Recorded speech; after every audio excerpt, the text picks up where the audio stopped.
오늘 말씀은 에베소서 4장 13절로 16절까지 말씀, 에베소서 강해 설교 25번째 말씀을 나누도록 하겠습니다. 우리가 지난주 드렸던 그 말씀을 또 조금 우리가 생각을 해야 합니다. 지난주 제가 집중적으로 드렸던 말씀은 뭐냐면 12절 마지막 부분에 그리스도의 몸을 세우기 위해서 우리가 하나가 되어야 된다, 이런 말씀을 드렸는데, 구체적으로 그리고 적용적으로 결론으로 말씀을 드리면 그리스도처럼 낮아져야만 가능하다, 그런 말씀을 드렸습니다. 다른 거 다 잊어버려도요, 그리스도처럼, 그래서 올라가셨다 하셨은즉 땅 아래로 낮은 곳으로 내려갔던 것이 아니면 무엇이겠느냐, 이런 말씀을 제가 집중적으로 풀어서 말씀을 전했습니다. 그래서 오늘 말씀은 이제 13절로 16절에 있는 말씀처럼 이 하나가 된다고 하는 그 말씀을 조금 더 구체적으로 어떤 부분을 하나가 돼야 되는가 하는 말씀을 아주 명쾌하게 13절에 표현을 하고 있습니다. 그래서 13절은 사실 가장 교회다운 모습이라고 제가 명백히 말씀드릴 수가 있습니다. 이 바울도 그것을 말씀하고 있어요. 지금까지 쭉 교회에 대한 부분을 설명하면서 사장은 집중적으로 교회는 하나가 되어야 된다. 하나가 된다는 말은 이 하모니, 즉 조화를 말하는 거지, 다 똑같아차, 그런 얘기가 아니에요. 개인이 다 똑같아자가 아니라 다 다른 것 자체가 아름다움이고 그것을 이해해야 되고, 그리고 내 자신의 아름다움이, 나다움이 더욱 아름다워지려면 내 자신을 낮춰야 된다. 그래서 하나 되는 것은 정말 똑같이 하나가 되어야 되는 것이 있는데 그것을 말씀하고 있어요. 교회는 그 뭘로 하나가 되느냐? 아주 명쾌합니다. 따라하십시다. 우리가 다 하나님의 아들을 믿는 것. 이거보다 더 명백한 교회다움의 진리가 어디 있겠습니까? 그리고 또 하나가 뭐냐면 아는 일. 즉 하나님의 아들을 믿는 것과 아는 일에 하나가 되어 온전한 사람을 이루어야 된다, 이런 말씀. 그것을 또 구체적으로 뭐라고 표현하고 있냐면 그리스도의 장성한 이 분량, 그리스도께서 그 장성한 그 믿음의 분량이 충만한 때 이르기까지, 이걸 온전한 사람으로 표현을 하고 있다, 이 말이에요. 그래서 이 하나가 되려면 어떤 기준으로 되어야 하는지를 제시하는 구절이 23절입니다. 우리가 교회에 소속되어 있는 목사라고 제외는 아닙니다. 어떤 직분자라고 제외도 아니고, 특별히 이제 교회에 나온 지 얼마 안 된 분들, 그런 분들도 제외가 아닙니다. 다 모두 다 우리 모두가 다 하나님의 아들을 믿는 것과 아는 일에 하나가 되라. 그러면 교회는 그리고 또 다시 말씀드리면 기독교는 하나님의 아들 예수 그리스도를 믿는 종교예요. 이제 이거 뭐 모르는 사람 누가 있겠습니까? 하나님의 아들을 믿는 종교가 기독교고, 교회에서는 당연히 하나님의 아들 예수 그리스도를 믿는 것으로 하나가 되는 것은 다 아는 것인데, 우리가 너무 이런 성경 구절이라든지 말씀들을 아주 감정적으로만 대하고 풀어내면 피부에 안 와닿거든요. 그러면 그래요. 그 영어로 표현하면 so what? 그래서 뭐라고 믿음으로 한다. 우리 믿음으로 하나 됩시다.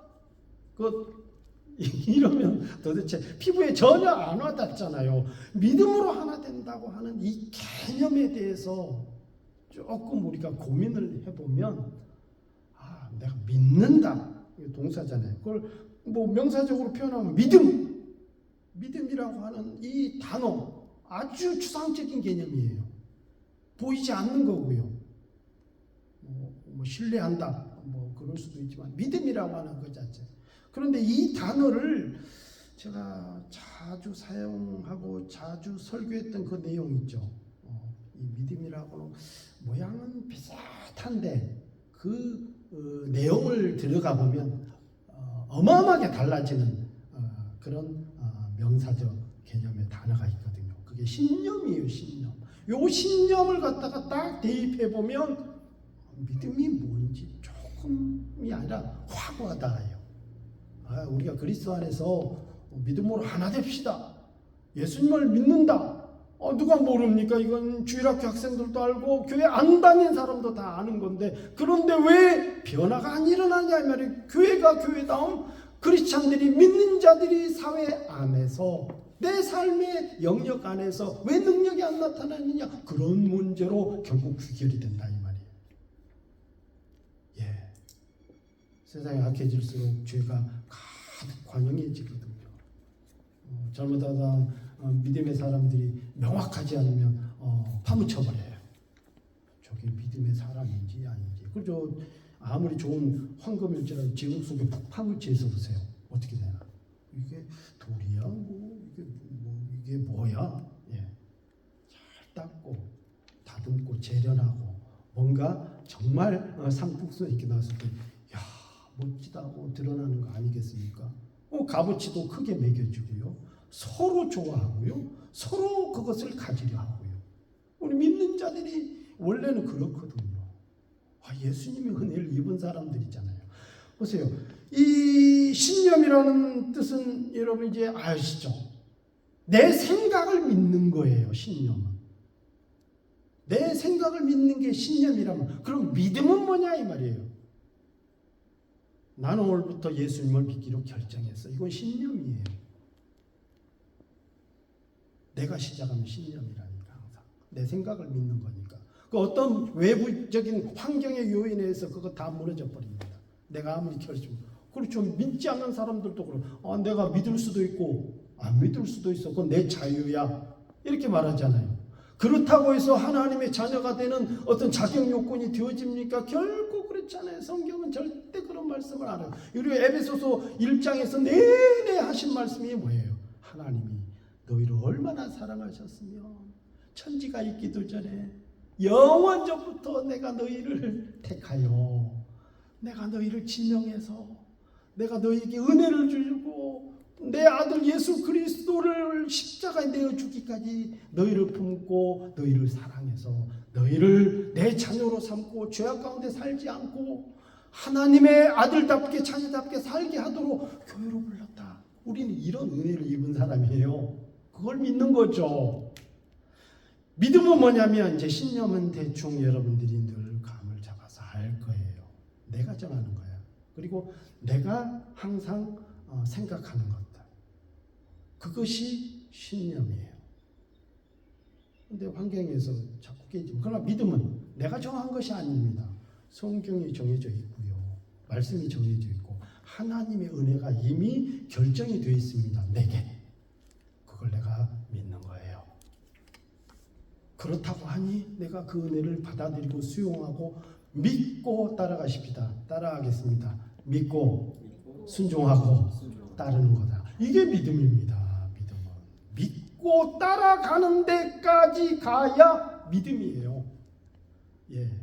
그래서 믿음은 변하지 않는 거예요. 신념은 한번 무너지면 엄청난 사건들이 벌어지는 겁니다. 신념은 그래서 무서워요. 예. 그래서 여러분들 혹시 만약에 내가 여기 뉴질랜드 오클랜드에 있다가 만약에 서울을 갔다. 우리 지난주에 우리 1년 동안 봉사했던 우리 윤세 형제 있죠. 지난주.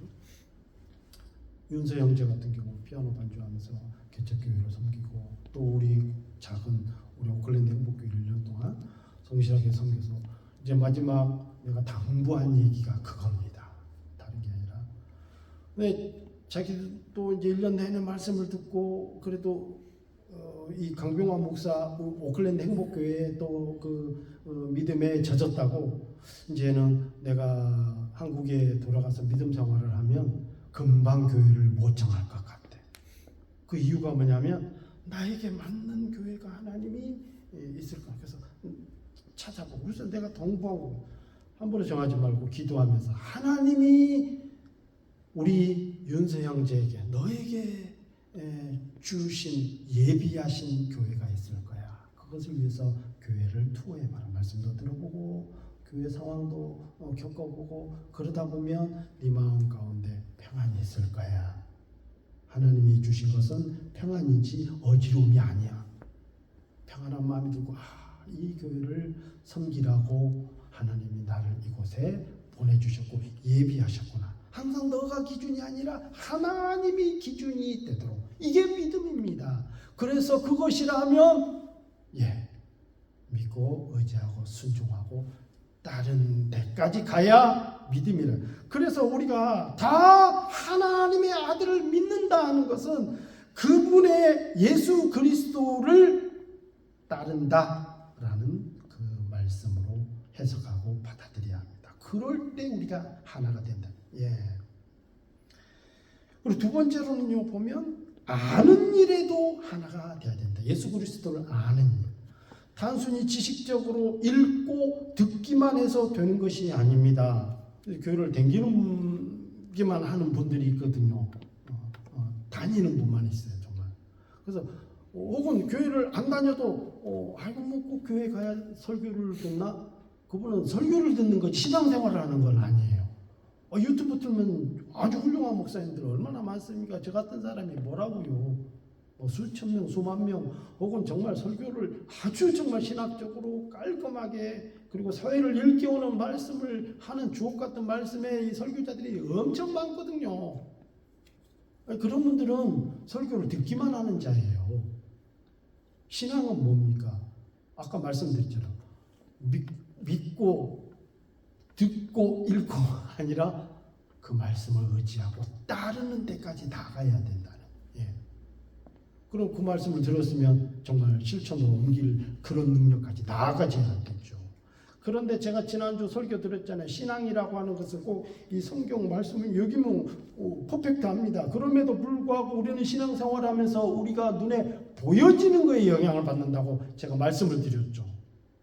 그래서 여러분은 저를 보고 저는 여러분을 봅니다. 그 속에서 그리스도를 바라보는 거예요. 그리고 성장이 되어지고 내 영적 성장도 이루어져 갑니다.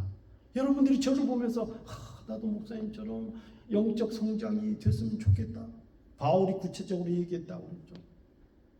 바울이 자랑하는 것이 아니라고 그랬잖아요. 왜? 너희가 내가 전에 어떤 사람이었는지 너무너무 잘 알지 않느냐.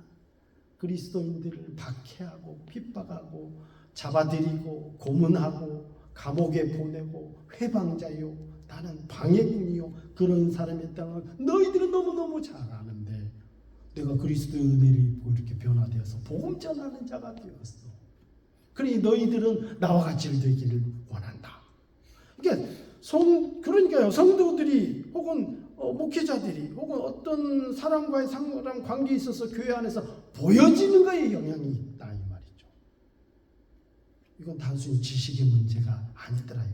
그래서 이 그리스도를 아는 일, 계시록 1장 3절에 있는 말씀처럼요, 이 연의 말씀을 읽는 자와 그리고 듣는 자와 한 가지 더 있어요.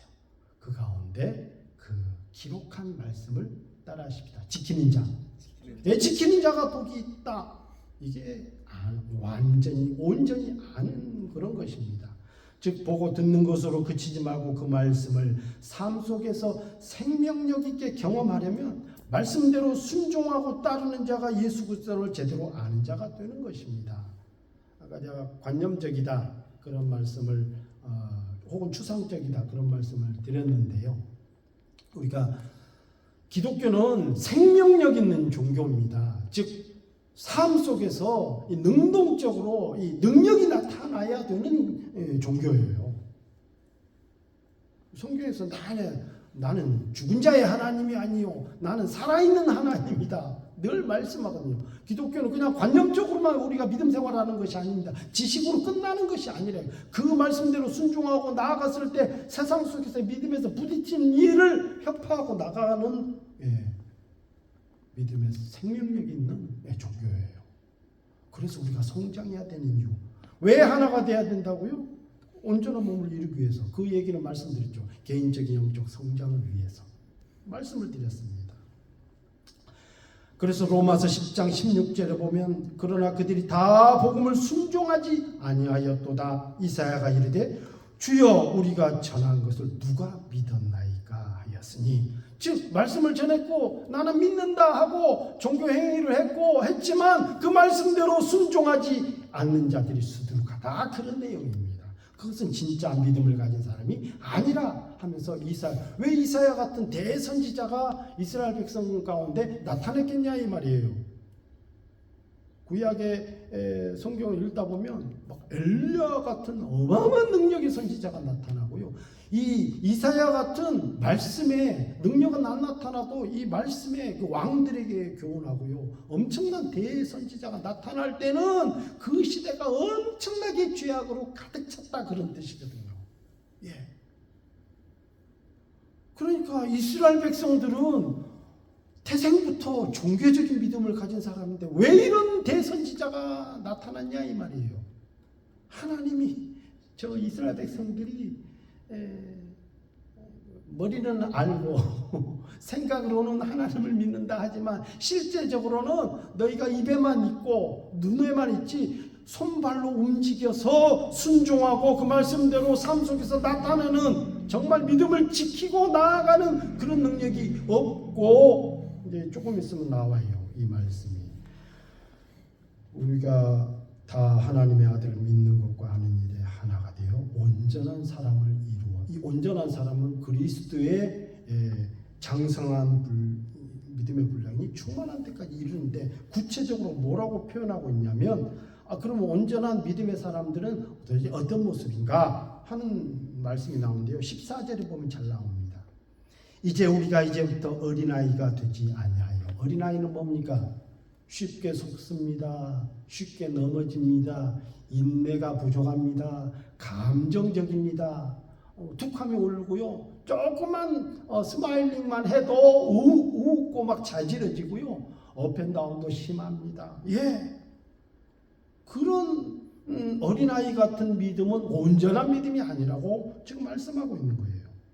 그래서 그런 사람들의 특징을 보면 사람의 속임수, 강상한 유혹에 빠지기가 쉽다. 그렇죠. 믿음 생활하다 보면. 그리고 교훈의 풍조에 밀리, 풍조는 트렌드를 말하는 겁니다. 유행. 교훈의 풍조니까 요즘 그래요.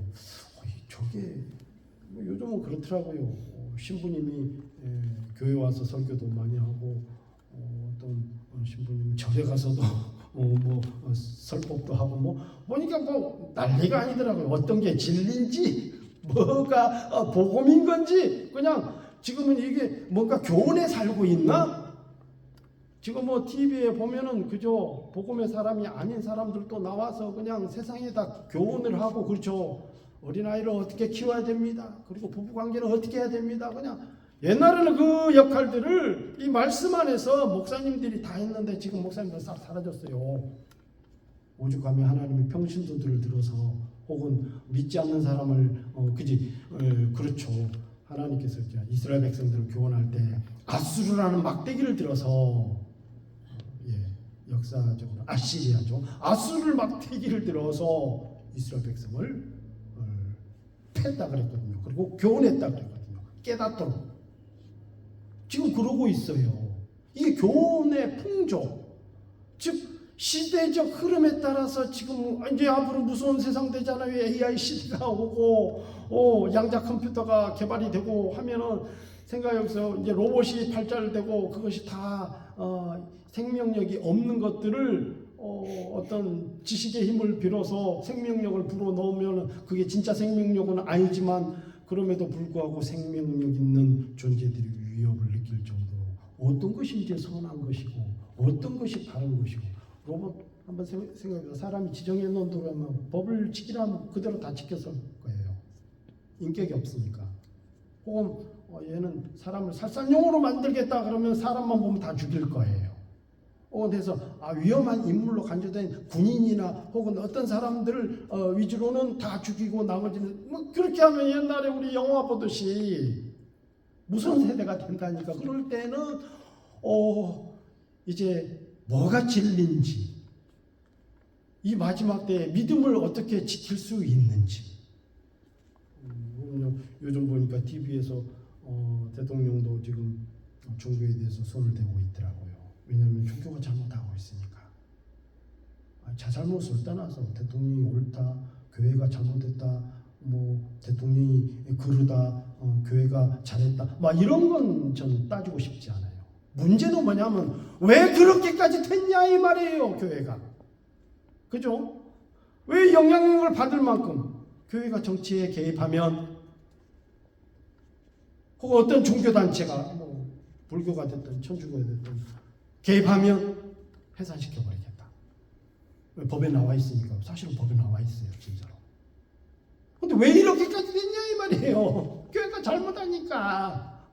교훈의 풍조에 밀려가지고 지금 목사님들이 말씀에 바로 서 있어야 되고, 그리스도를 아는 일과 예수님, 즉 하나님의 아들인 예수를 믿는 일에, 그럼 그 말씀대로 순종하고 그 말씀대로 봉사하고 실천하고 낮고 천한 곳으로 자꾸 찾아다니고 자꾸 그래야 되는데,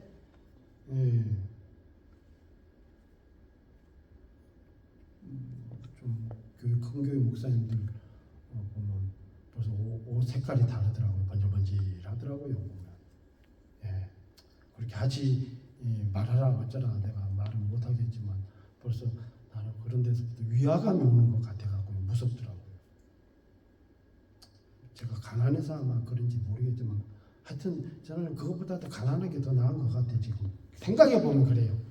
내가 언제 또 부유해질지 모르겠고 또 어떤 여유로움을 가져서 또 그런 모습을 나타낼지 모르겠는데, 그런 모습을 보면 저런 모습은 예수님은 아니었던 것 같은데, 부요함의 왕이신 우리 예수님은 그런 모습은 아닌 것 같은데, 바울은 그런 거 아니었던 것 같은데, 적어도 베드로는 그런 거 아니고 선지자들 하나님의 사람들은 그런 거 아닌 것 같은데, 하나님의 아들을 믿는 것과 그리고 그 아들을 아는 것에 하나가 되어, 딱 이게 공통이에요.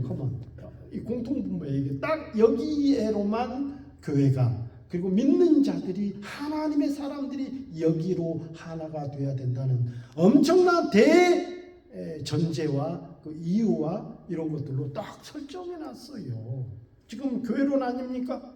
그렇죠. 에베소 교회가 어떻게 해야 될지 하나 된다 기준까지 이렇게 잘 정해놨잖아요. 다른 거 하지 마라. 하나님의 아들을 믿는 것과 아는 일에 하나가 되라. 그래야 시대가 변하고 그 엄청난 사건이 벌어져도 풍조에 밀리지 않는다, 요동치 않는다. 그 풍조에 다 넘어질 것 같아요. 물질을 좋아하기 시작하면 다 넘어져요. 혹은 어떤 인기적인 품목에 들어가면 또 다 넘어져요. 바른 신앙을 가지고 정말 그리스도를 정확하게 믿음 안에서, 말씀 안에서 잘 안다면, 이건 단순히 제가 지식적인 것만 아니라고 했잖아요. 근데 그렇게 되어지면 어떤 상황이 돼도 흔들리지 않을 것이라는 그런 지금 말씀을 하고 있는 겁니다. 그래서 그에게까지 자라가라.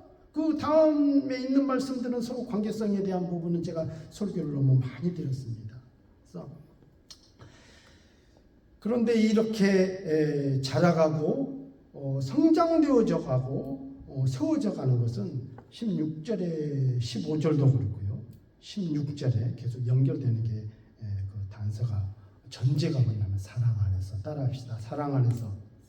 이 사랑 안에서는 그리스도의 사랑 안에서입니다. 단순히 인간적인 사랑 원래 없습니다. 세상에 없는 단어가 원래는 사랑이라는 거예요. 사랑은 조건이 없는 거거든요, 사실은. 정말 부모가 자녀에게 아낌없이 내어주는, 무슨 조건이 있습니까? 대가가 있습니까? 그 일을 정말 죄가 없는 상태에서 순수하게, 그거를 예수 그리스도, 하나님께서 예수 그리스도를 통해서 보여주신 거거든요. 저와 여러분들 그런 은혜를 입은 자들이에요. 그래서 그 사랑 안에서 우리가 자라나라. 기독교가 타 종교와 다른 부분 중에 하나도 바로 이 사랑의 종교를 말하고 있습니다. 하나님께서. 제가 그 한 주간 일하면서 설교를 또 준비하려고 곰곰이 가끔 생각하고 어떤 일을 하다 보면 딱 가만있어 이번 주에 주시는 말씀을 이걸로 또 매칭을 해야 되나. 저는 뭐 가든 일을 하고 있으니까요. 가끔 가다 보면 비가 올 때도 있고 바빠 죽겠는데 어떨 때는 비가 오면 안 되는데 뭐 그럴 때가 있잖아요. 하나님 내일 비 오면 안 돼요. 내일 일이 밀려지면은 계속 지금 성탄절이고 연말이 됐는데 이거 안 되는데 뭐 그럴 때가 있거든요. 그러면서 언뜻 드는 생각이 지금 그랬잖아요. 하나님 다 다르게 생긴 사람들, 다 다른 캐릭터, 다 다른 개성들을 가진 사람, 직업도 다르고 모양도 다르고 다 다른 사람들을 하나님 은혜를 주셔서 불러 모아서 그리스도 안에 하나 되죠. 우리가 믿음 생활하면서도요. 한번 접목을 해보세요. 제가 일하면서 딱 깨달은 게 그거예요. 야, 우리 하나님 상당히 어떨 때는 골치 아프시겠다. 왜냐하면 어떤 사람들 그죠? 믿음 생활하면 다 기도할 거 아니에요. 문제가 생기면 어떤 부분에 있어서 기도하면 하나님 저 돈이 없는데 돈 좀 주세요. 집이 없는데 집 좀 주세요. 저 결혼을 해야 되겠는데 결혼하게 해주세요. 좋은 성적으로 대학 가게 해주세요. 뭐 좋은 직장 얻게 하세요. 뭐 일반적인 이런 기복적인 스타일의 기도를 많이 할 거예요. 근데 이것보다 더 골치 아픈 것은 뭐 여기까지는 뭐 그렇다 치십시다. 다른 종교에서도 뭐 그러니까. 그런데 예를 들면 우산 공장이나 비옷을 만든 공장 운영자나 사업가나 저같이 혹은 일이 밖에서 하는 일들의 사람들은 비가 계속 오면 걱정이 되니까 하나님 비 안 오게 해주세요. 기도할 거 아니에요. 그렇죠. 그런데 수확을 앞둔 농부가 하나님 1년 내내 지금까지 쏟아져 왔는데 내 땀, 눈물, 잠도 제대로 못 자고 쉬지도 못하고 여기까지 일고 왔는데 이제 곡식 돋는 것은 단 며칠이면 되는데 비 오면 안 돼요. 하나님. 그렇게 기도할 거예요. 하나님 좋은 날씨 주세요. 물이 없는 곳에서는 가뭄을 해결하기 위해서 비를 주세요. 뭐 하다못해 해빙제 회사를 운영하는 사람은 그 눈을 녹여야 되니까 하나님 우리 회사가 그래도 뭔가 이게 팔려야 눈이 많이 내려야 이게 팔리는데 우리 회사 좀 살려 그래야 성경금도 내고 그래야 이거 11조도 내고 교회 운영이 되게끔 하고 목사님 사례비도 주고 뭐 그럴 거 아닙니까? 교회 잘 섬길 수 있도록 해빙제 만드는 장로님도 기도할 거예요. 눈 좀 많이 내려. 버스 운전하는 집사님의 부인은 그 버스 운전 기사 남편 위해서 하나님 믿고 오면 우리 남편이 얼마나 위험하겠어요. 눈이 안 내리게 해주세요. 도로가 얼지 않게 해주세요. 누구의 기도를 드려야 됩니까? 하나님이 동시다발적으로 같은 하늘 아래 같은 공간 안에 얼마나 다양한 기도, 얼마나 서로 다른 그 많은 하나님 앞에 또 작정 기도할 거 아니에요. 이것을 위해서 내가 우리 아들을 위해서 대학 좋은 대 공부를 제대로 하는데 좋은 대학 가기 위해서 막 40일 작정 기도할 거 아니에요. 여러분 시대적 풍조로 가면 안 돼요. 그걸 제가 말씀드려요. 기복신앙적이다 하는 것은 시대적 풍조로 따라가면 안 된다는 거예요. 예. 누구의 기도를 들어야 되냐. 그런데 믿음이 성장하면 그런 문제는 아무것도 아닙니다. 신앙이라고 하는 것은 피해가는 것이 결코 아닙니다. 눈이 없으니까 하나님 우리 회사가 눈이 없어도 그것을 극복하고 이겨낼 수 있는 신앙의 힘을 그리고 실력을 키워나가야 돼요. 비가 안 와도 비가 많이 와도 바람이 불어도 바람이 안 불어도 가뭄이 있어도 오히려 그게 아니라도 단지 저는 외부적 환경을 지금 예를 들어서 말씀을 드리는 것뿐이 그게 아니라도 우리가 삶 안에서 얼마나 다양한 문제를 놓고 하나님 앞에 기도하냐 이 말이에요. 혹은 신앙적으로 실험하고 투쟁하고 그러나 우리가 믿음으로 성장하고 그리스도를 아는 일과 그리고 하나님의 아들을 믿는 믿음 안에서 말씀대로 우리가 신앙 안에서 온전한 사람으로 그리스도의 장성한 분량이 이르기까지 충만한 데까지 나아가게 되면 그런 문제는 극복할 문제지 매달릴 문제가 아니에요. 신념에 관한 문제가 아니더라 이거예요. 예. 그래서 교회로 불러 모아주셨고 우리 하나님께서 저와 여러분들에게 딱 그런 하나가 되는 방법을 주시는 거다라는 하나님의 아들 믿는 것과 아는 일에 하나가 되라. 그리고 힘써라. 그리고 그 장성한 믿음의 분량에 이르기까지 온전한 믿음이 되기까지 너희가 성장해라. 그래서 교회로 불러 모아 주셨다는 겁니다. 아주 중요한 내용입니다. 예. 그리고 전제되어지는 말씀이 그분의 사랑 안에서 자라가라. 따라하십시다. 사랑 안에서 자라가라. 예. 15절 오직 사랑 안에서 참된 것을 하여 범사에 그에게까지 자랄지라. 그는 머리니 곧 그리스도라. 그러니까 우리가 믿음 생활하면서 예수님이 우리의 기준점이니까 감사한 내용인 거예요.